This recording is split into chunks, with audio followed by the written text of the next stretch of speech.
everyone. Welcome back to Beyond Infinity. In today's session, we are going to learn how to check if a number is perfect square using Java. Let's dive right into the code and understand it step by step.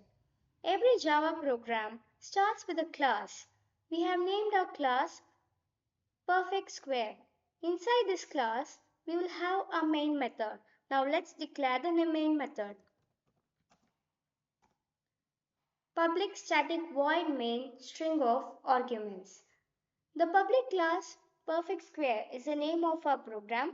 The main method is where the program starts executing. Think of it as the entry point of the program. Now let's initialize the variables we need. Here we will need two variables, num and I. Int num is equals to 4, int I is equals to 1. Num, which is a number we want to check. I starts at 1 because we'll use it to find if there's an integer whose square equals num. Now comes the fun part, the logic. We'll use while loop to keep squaring the value of I and check if it is less than num. While I star I is less than num. Increment I. We'll multiply I by itself to find its square.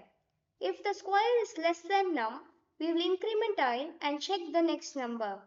The loop stops when I star I becomes greater than or equal to num.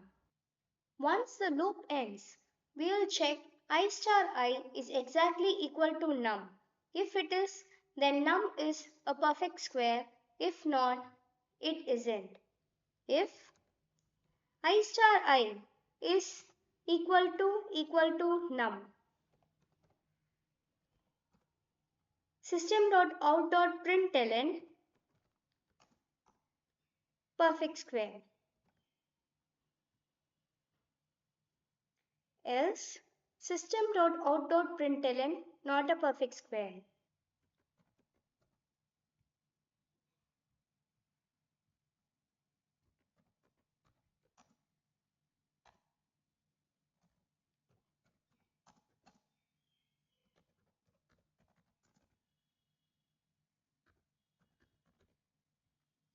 Now let's run the program.